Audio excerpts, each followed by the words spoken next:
We are Heather and Paul Christie. And for over 12 years, we've worked with executives and entrepreneurs to accelerate change in every aspect of their business. Because we are in the fastest paced business environment that anyone has ever seen before. So join us for the Evolve to Win show. Today, we're talking about the top 4 reasons that people leave. Why do they quit? And I want to just throw the top 4 out right now and then have a conversation. So you've all heard that, that people don't leave jobs, they leave managers. Well, we know that ranks among the top 4 is, people just don't like their boss.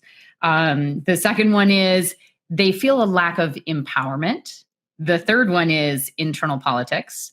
And the fourth one is a lack of recognition. So I want you to be thinking back to the last time you left a job. Does it fall into any one of those 4 categories, or is it something altogether different? I can relate to all 4 of them. In fact, there were definitely bosses that I had that I didn't really care for. And in my case, I had a couple of bosses who were like full on manic, like a little bit crazy. They were screamers, and one was just hardcore, like, you talk about work-life balance. There was none. And he didn't have any because he was a total workaholic.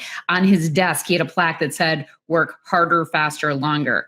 And that was kind of his mantra. So that meant that all of us had to do at least that. So I definitely had that going on. But what's really interesting, when you think about lack of recognition, I can definitely relate to that as well. That doesn't always relate to pay, by the way. A lot of times the recognition is so simple, but we just, as leaders, as managers, maybe are not as good as we could be at feeding verbal recognition, right? So I think that's one of the big ones. And look, there's so much that can be done about this, because when you think about it, losing a great employee is one of the most costly things that a business could ever go through. Right. And so we're talking about the top 4 reasons why people leave their jobs. And one is they don't like their boss. 2 is the lack of empowerment. 3 is internal politics. And 4 is lack of recognition. So thinking about your past experiences in jobs, or maybe in your current situation in a job, is there a reason why, one of those 4 reasons why you're considering leaving, or have you left in the past? And so I think internal politics too it's a big deal, especially if you're not somebody that's more of an individual. And you're watching, people who really know how to play the game of politics within an organization and can move themselves up by doing that. That sometimes can be frustrating to watch on the outside, and that can be a challenge for somebody, and it may not be a good fit for them if they see that or they recognize it. Yeah. Well, I think there's a simple solution for this. If you're in a management position, if you're in leadership in any way within your organization, is instead of just working in the business, work on the relationships. And, I feel like these days, everybody's flat out, right? There's so much to do and there's not enough time to do it. That is the theme that we hear from all of our clients, right? That there's so much to do. And we are human beings, not human doings. You've heard that saying before. But I think what happens is a lot of this speed, this like race that we're in to get things done means that we're putting aside the relationships. We're not making enough time for the relationships. And, different behavioral styles need different things. And there are some people that without relationship, you'll never actually get the best out of them. So I like to think about it this way. If your aim as a leader, if you really shifted your intention as a leader to be, I really want to get the best out of every one of my direct reports. If that were like the sole purpose, if you walked into work tomorrow or the rest of the day today and you said, just for today, I'm going to do whatever I can to get the best out of the people who work with and for me, how would you change the way that you're being? Because typically success is not just about what we do. It's more about who you're being when you do the things you do.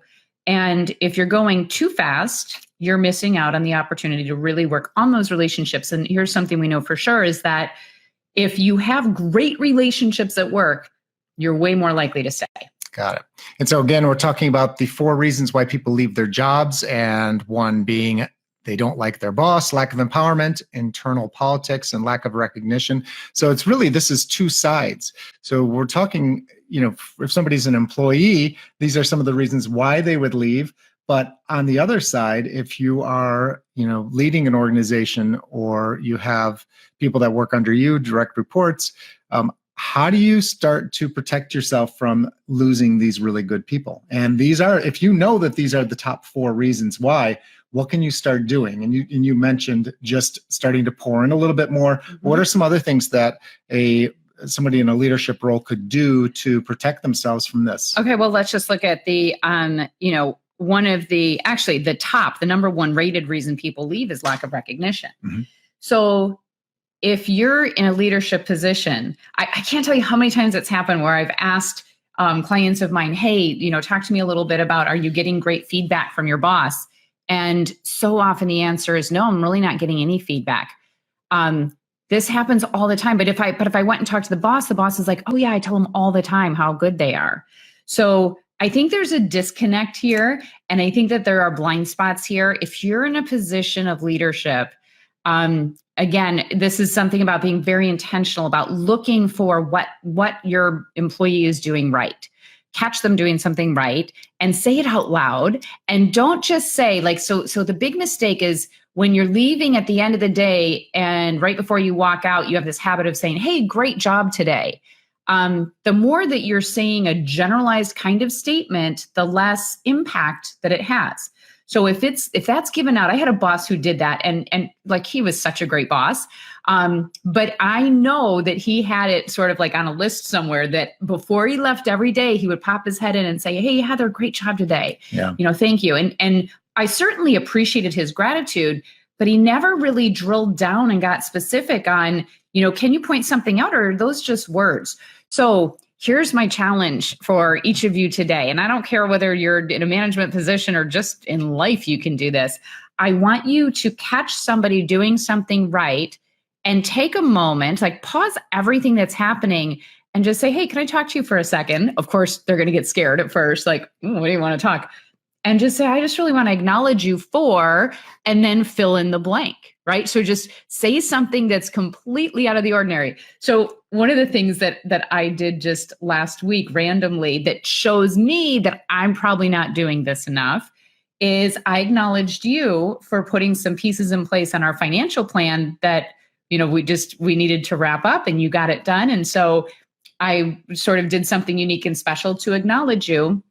And Paul told me a couple of different times how much it meant to him for me to, surprise him with that acknowledgement. So that was an indicator that I don't do it enough. So, when you do this, when you actually stop someone and tell them where they're doing a great job and tell them how much you appreciate them, just watch their reaction. If they're shocked and stunned and they mention it to you a couple of times, maybe you're like me and you could do that a little bit more. So here's another way. This you would have to really make sure that you're ready to find out the results. But one of the quickest ways to do that is do a anonymous survey. So you can use anything like Survey Hero or Survey Monkey or any type of online survey thing, and put it out where they do not have, if you're leading people and you want to put it out there, ask them the specific questions, about, what could be improved, what, on a star rating, or 1 to 10, how do they feel about the organization? How do they feel about recognition, about the politics within the organization? Do they feel empowered? And do they like their boss? Would they rate you on that? Imagine if you got that information, if you had 10, 15, 20 direct reports and you got anonymous feedback so you could figure out immediately what you need to work on. I mean, I would highly recommend that for somebody. Oh, I strongly recommend it too. And I know most people won't do it because they'd be scared to death of seeing what those results are. It is scary. It really is scary to ask for feedback. And yet, if you go in with the spirit of whatever comes back, I'm okay with. Here's something that I believe about feedback is that if I got feedback that I really didn't like, I take it as true for the person who shared it versus it just being the hardcore truth. And here's what I mean by that. So sometimes, I have an intention of always acknowledging people, right? That's my intention. If I were to hear back that I'm not very good at acknowledging people, I would accept that as true for the person who shared it. Does that make sense? Right. And so what does that mean? Well, different people need different levels of acknowledgement, and they need to be acknowledged in different ways. So just really getting an understanding for how people are feeling. If you got feedback that people around you who worked with and for you did not think that you shared enough positive acknowledgement, wouldn't you want to know that? Because there's something you can do about that, and you can instantly shift a relationship, right? Well, and it also shows the people that you're leading, they know that you are making an effort, that your opinion actually matters to them. Yeah. And hopefully when they get those results, they can be shared with the team. And then what's the action plan that the leader's going to take to do that? I mean, that's real proactive leadership. Yeah, I like it. All right. So the 4 questions that we're suggesting that you ask are, number 1, do you feel, I would do a star rating here. How do you feel your level of recognition is right now? Like, how do you feel about the level of recognition you're receiving? Right. That's said a little bit better. And then maybe give a 5-star rating. 5 is it's awesome, it's perfect, it's excellent. 1 is what recognition? I don't get any, right? And just see how you average. Do you have some 5s? Do you have some 1s and 2s? Because that's also going to tell you that it may appear to some people that you're playing favorites. Some people are getting all the recognition and others are not. So that's question number 1. How do you feel about the recognition you're currently receiving? Number 2, I would ask a question about internal politics. You might do a fill in the blank with the internal politics so you can actually hear a little bit of what people see as being internal politics, because quite frankly, that that category is like, it's huge. It could be a lot of different things, a lot of different perceptions. Right. Number 3, do you feel empowered? And maybe a star rating there. 5 being, yes, I feel fully empowered in my job to make decisions and take actions. And 1 being, what does that word mean? Because you micromanage me and you make all my decisions for me. Right. And we're talking about the top four reasons why people leave their jobs. And one of the recommendations that we made as a leader, creating a survey to survey your team and ask them these 4 questions in a star rating. You could do however you want to do it, a 1 through 10 or a 1 through 5 star rating, and have them just submit that. And the main thing is that it's anonymous so that you get real, true feedback from them. And then the last question, I'm sorry that I didn't finish up there, was, rate your relationship with your boss. Right. So, do you really know if you are leading someone, whether or not they actually like you? Because that's a major, major reason why people will stay or people will leave. So imagine if you're working for somebody right now, you may be, and if this person, your boss, actually submitted this survey to you that anonymously, where you could put it in and feel safe, that if you gave true feedback that anything wouldn't be done, based on your feedback. And then once all that information was sent back and the survey was complete, that they actually shared that with the team. And then they created their own action plan and shared that with the team, saying, this is what I'm going to do based on the results that I received.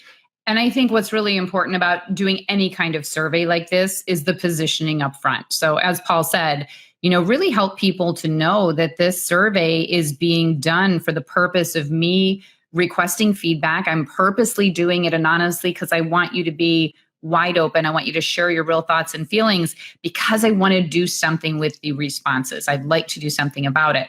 So I'm going to share these responses with all of you. And you might even say your responses are completely anonymous, so we won't know who said what. But I am going to share the results. So if you don't want any personal identifiable information in your response, don't put it in there because I will share your results. And then let them know what you're going to do. So again, asking for feedback seems really, really scary, but I promise you, if you were to get feedback and maybe you could find a blind spot, that's always what we're looking for, right? Because the reason we don't ask for feedback is if we think we're probably doing all right in these areas. And there's a good chance that on maybe one of these 4 questions that you ask, that you might get some feedback that you don't initially like. But remember, just take that feedback as true for the person who shared it with you.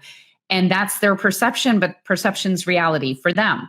So if that's their truth, it means that you've got some opportunity. What's the real opportunity on the outside of this, the big picture of this conversation? The real opportunity is retaining those great employees.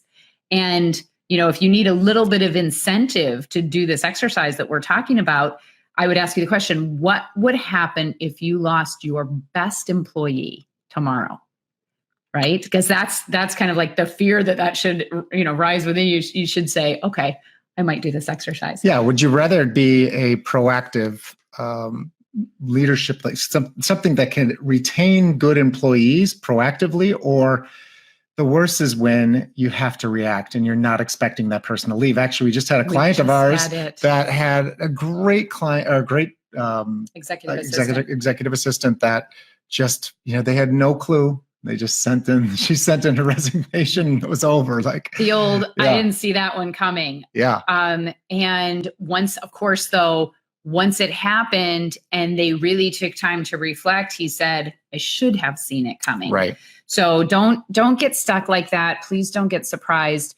There's a lot that can be done to retain employees with some really simple strategies. Again, what I said earlier was don't just work in the job, work on the relationships. Mm-hmm. Because when you have a great relationship with those around you, well, first of all, it's a lot more fun, but you're much more likely to retain that group of people, and you're much more likely to have great influence to help get the best out of them and get the work done that you need to get done. So again, the top 4 reasons why people leave their jobs. 1 is they don't like their boss, the lack of empowerment, internal politics, and lack of recognition.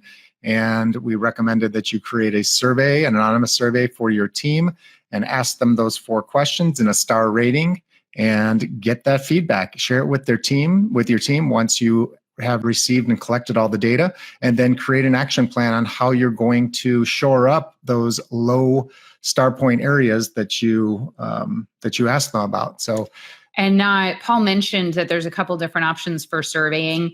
SurveyMonkey is a very well-known option, and I don't know if they have a free version. We use Survey Hero now. Yeah, I want you to tell them about Survey Hero, because this. Well, it's free. It's free, and we love free. Yeah, and I mean, if you're not doing tons of surveys, then it's the best thing to do is to use that one, just because otherwise it's like $25, $30 a month, and if you're not doing a whole bunch of surveys, then there's really no point in doing it. So go to surveyhero.com, and you'll find that free survey tool. And again, just make sure that your team knows that their responses are completely anonymous. And hope you enjoyed our session for today. Maybe it made you think a little bit about some feedback that you might want to go after and get from your team. And or if there's someone else who needs to hear this, please share it with them. If you haven't connected with us yet, please go to heatherchristie.com and sign up for our leadership list, or go over to our YouTube channel. All of these videos are shared on the YouTube channel, along with a lot more.